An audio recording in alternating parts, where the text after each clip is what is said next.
Welcome and अस्सलाम वालेकुम। Grade 9th आपको उम्मीद है आप सब खैर खैरियत से होंगे। आज बच्चे आप लोग अच्छे से जानते हैं कि हम मुतारा पाकिस्तान यानी पाकिस्तान स्टडीज़ में अपना जो कोर्स है उसे बहुत अच्छे से ख़त्म कर चुके हैं, लेकिन मैं उसके ऊपर दोबारा से उसका आपको पढ़वा रही हूँ शुरू से।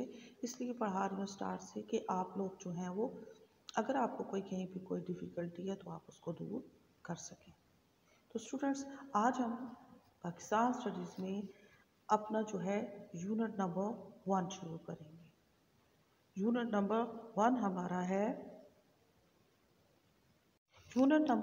हमारा पाकिस्तान की नज़रियाती असास, यानी आज हम आइडियोलॉजिकल बेसिस ऑफ पाकिस्तान के बारे में पढ़ेंगे कि ये क्या है।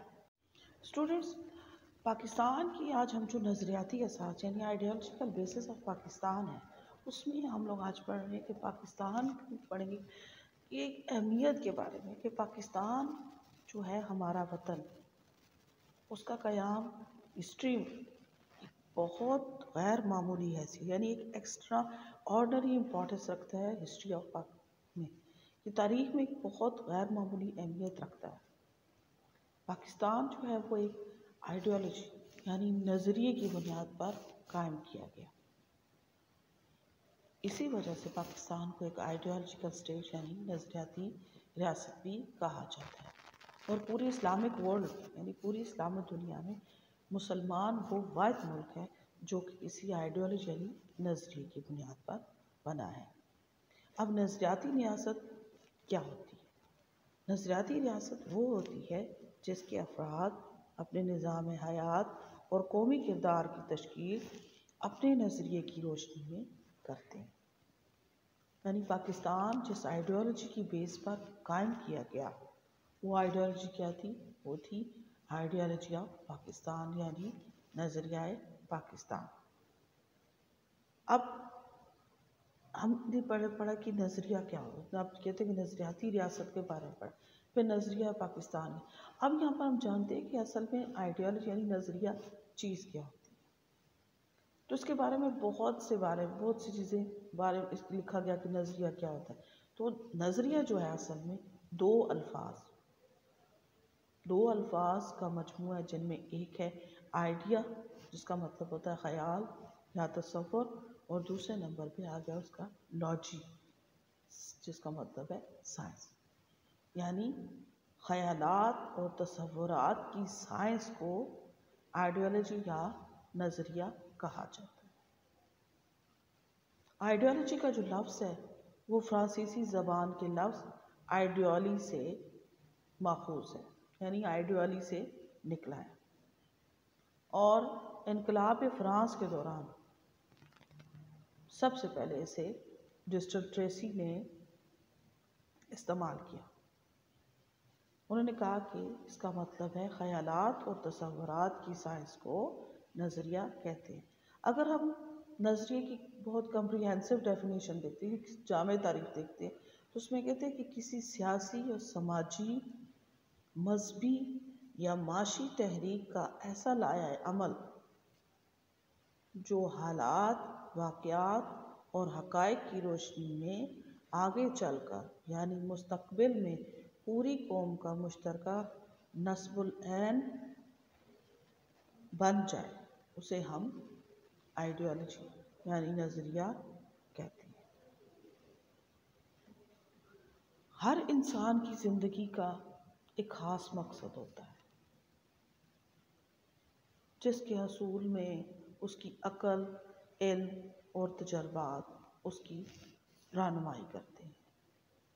गोया इंसान की सोच और ख़यालात के मजमूए को हम नज़रिया कहते हैं।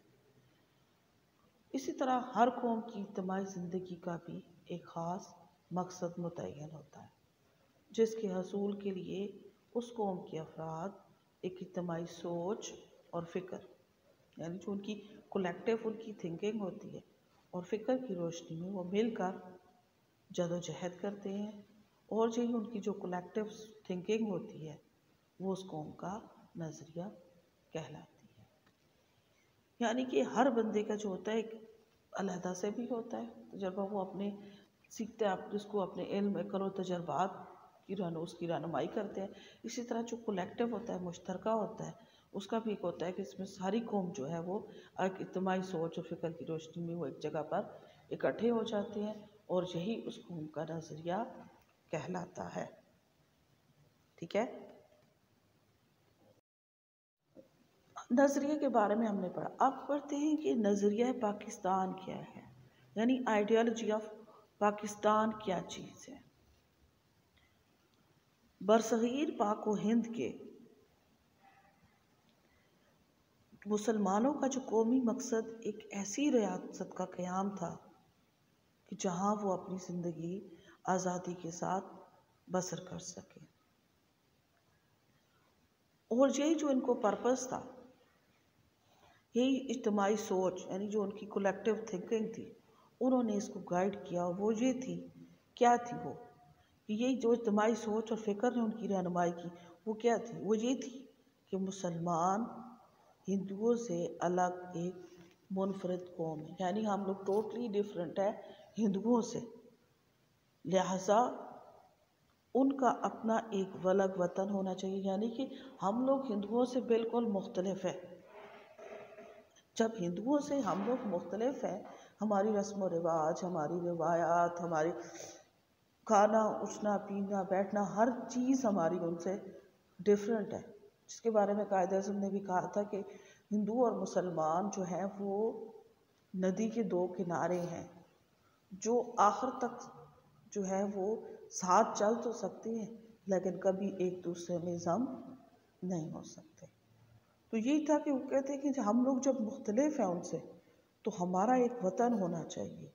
यही जो इनका पर्पस था, जो कौमी मकसद था, और इसे हासिल करने के पीछे जो कलेक्टिव थिंकिंग थी उनकी, वो जो कलेक्टिव थिंकिंग थी वो आइडियोलॉजी ऑफ पाकिस्तान यानी नज़रिया पाकिस्तान कहलाई।